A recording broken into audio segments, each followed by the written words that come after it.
ሰላም ለእናንተ ይሁን። ደራሲና ተራኪ ሲስተር ፀሐይ አባተ ስትሆን አዘጋጅ ይልቃል አስራት ነው።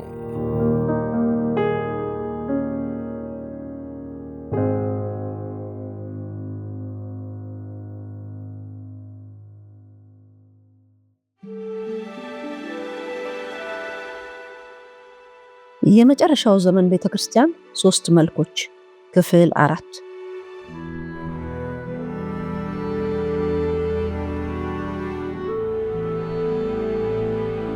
ባለፈው መልእክት የተመለከትነው የሎዶቅያ ቤተክርስቲያን 3 ነቀፋዎችን እንደነበረ ይታወሳል።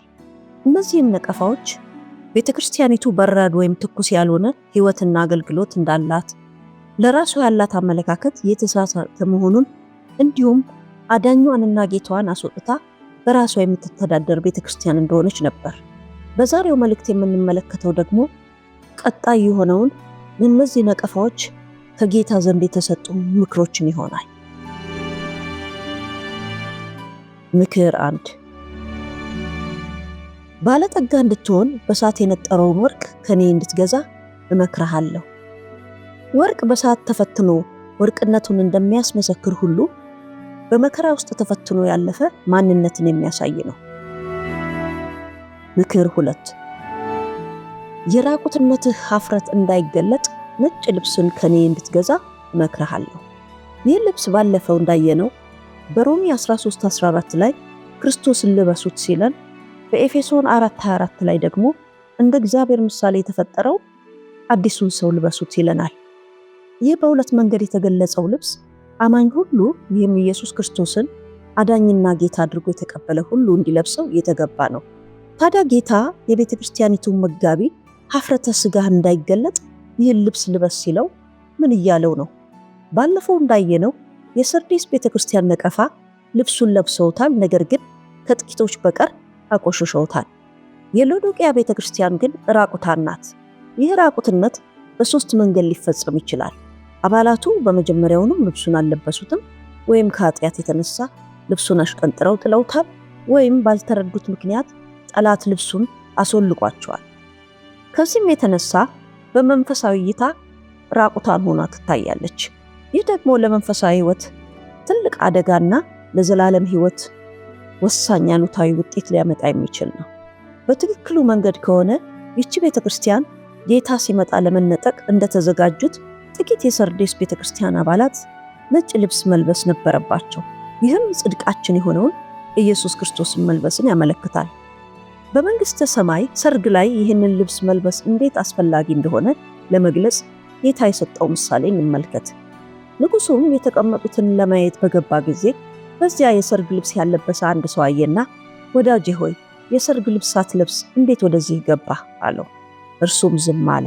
በዚያን ጊዜ ንጉሱ አገልጋዮቹን እጁንና እግሩን አስራችሁ በውጭ ወዳለው ጨለማ አውጡት፣ በዚያ ልቅሶና ጥርስ ማፋጨት ይሆናል አለ። ማቴዎስ 22:11-14። ይህ የሰርግ ልብስ ያለበሰው ሰው ከሰርጉ እንደተባረረና ውጭ ወዳለው ጨለማ እንደተጣለ ይህች ቤተክርስቲያን እንዳትጣል ጌታ አንድ ዕድል ሰጥቷታል። ይህም ዕድል በታላቁ መከራ ውስጥ በማለፍ ኢየሱስ ክርስቶስን እንድትለብስ ነው። ለሰርዴስ ቤተክርስቲያን መጋቢ ግን ከንጥቀት በፊት ጉድለቱን እንዲያርብ ዕድል እንደሰጠው ተመልክተናል። ራእይ 3:3። ምክር 3። እንድታይም ዓይኖችን የምትኳለውን ኩል ከኔ እንድትገዛ እመክርሃለሁ። በመካከለኛው ምስራቅ የዓይን ኩል ዓይንን ያጠራል ተብሎ ይታመናል። ጌታ ያንን በመጠቀም አጥርተ ለማየት እንድትችል የዓይን ኩል ከኔ ግዛ እያለው ነው። አጥርቶ ሲያይም ለቤተ ክርስቲያን ዋና ነገር ጌታ ኢየሱስ እንጂ ቁሳዊ ስኬት እንዳልሆነ እንዲገነዘብ ያደርገዋል። ያን ጊዜም ጎስቋላ፣ ምስኪን፣ ደሃ፣ እውር፣ የተራቆተ መሆኑን በመረዳት ለራሱ ያለው አመለካከት የጠራ ይሆናል። ይህንንም በትዕቢት የተሞላውን አመለካከት ለመቀየርና ትሑት ለማድረግ ጌታ በታላቁ መከራ እንዲያልፍ ያደርጋል። ከደረሰበትም መከራ የተመካበት ሀብቱ እንደማያድነው በመገንዘብ በሩን እያንኳኳ ያለውን አዳኝና ጌታ ኢየሱስ ክርስቶስን ልቡን ከፍቶ በማስገባት ከጌታው ጋር እውነተኛ ህብረት ማድረግ ይጀምራል። ጌታ በራድ ብትሆን ይሻል ነበር ያለውም ለዚሁ ነው። አሁን የሞቀ ሕይወት እንዲኖረው እሳት ታዞለታል። ይህ እንግዲህ ለመጋቢ ብቻ ሳይሆን መላው የቤተ ክርስቲያኒቱ አባላትን ይመለከታል። ምክር 4 እንግዲህ ቀና፣ ንስሐም ግባ። በምንድን ነው የሚቀናው? የሚቀናውማ በተነጠቁት ነው። በዚህም ምን ነው ሕይወቴን ባስተካከልኩ በማለት ይጸጸታል።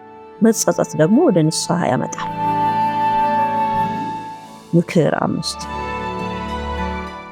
እኔ የምወዳቸውን ሁሉ እገስጻቸዋለሁ፣ እቀጣቸውም አለሁ። ጌታ ይህችን ቤተ ክርስቲያን እንዴት ነው የሚቀጣት? የሚገስጻትስ? ከላይ የተገለጹትን ምክሮችን ሁሉ ስንመለከት ቤተ ክርስቲያኒቱ የመንግስቱ ተካፋይ እንድትሆን ትሁት ለማድረግ በሰባቱ የመከራ ዘመን ቤተ ክርስቲያኒቱ እንደምታልፍ የሚያመለክት ነው። ይህ ደግሞ የእግዚአብሔር ሌላው የምህረቱ መንገድ ነው።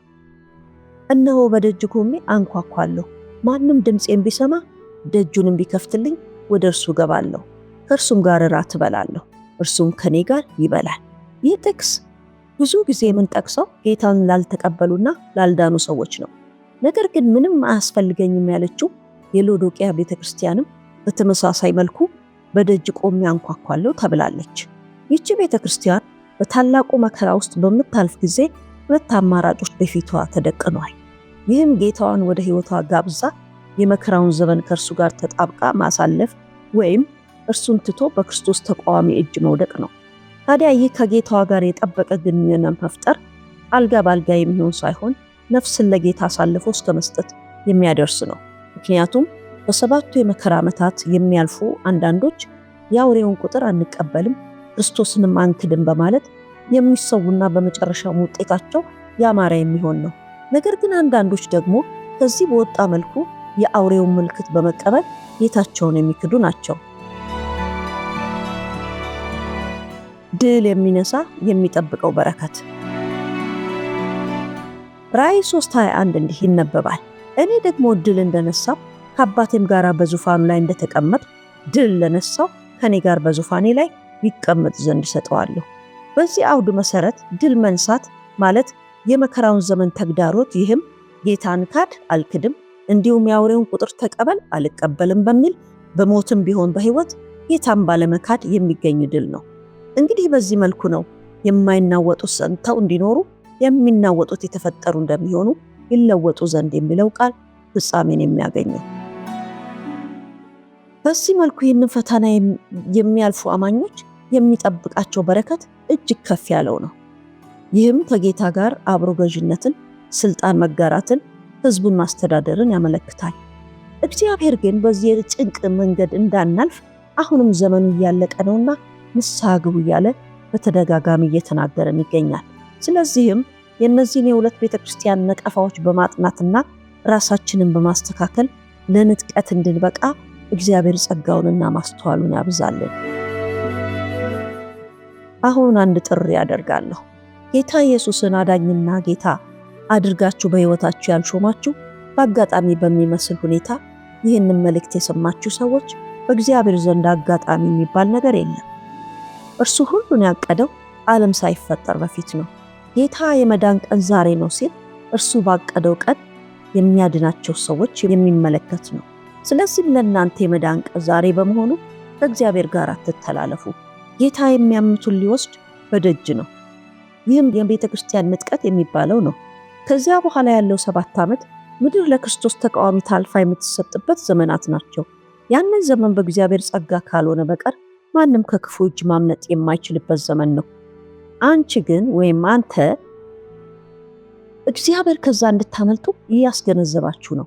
የተሰጣችሁን እድል ለመጠቀም ምላሽ መስጠት የምትፈልጉ ከሆነ ከዚህ ቀጥሎ ያለውን በእምነት ከልባችሁ ጸልዩ።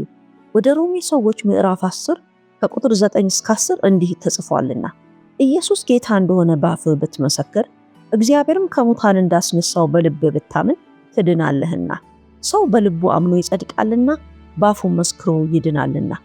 እኔ የምለውን እየተከተላችሁ በእምነት ከልብ እንድትሉ እጋብዛችኋለሁ። የእግዚአብሔር ልጅ ኢየሱስ ክርስቶስ ሆይ እኔ ኃጢአተኛ ነኝ። ከሕፃንነቴ ጀምሮ የሰራሁትን ኃጢአት በደልና መተላለፍ ሁሉ ይቅር በለኝ፣ ምሕረትንም አድርግልኝ፣ በደምህም አጥበህ አንጻኝ። የሕይወቴ አዳኝና ጌታ አድርጌ ወደ ልቤ እንድትገባ እፈቅድልሃለሁ። ስለተቀበልከኝና በሕይወት መዝገብ ላይ ስሜን ስለጻፍከው አመሰግንሃለሁ። በኢየሱስ ክርስቶስ ስም አሜን። ከዚህ በኋላ መጽሐፍ ቅዱስ ከዮሐንስ ወንጌል ከምዕራፍ 1 ጀምራችሁ በየቀኑ አንብቡ። ለአባታችሁ ለእግዚአብሔር በግላችሁ ጸልዩ። እግዚአብሔርን በእውነትና በመንፈስ ከሚያመልኩ ጋር ኅብረት አድርጉ።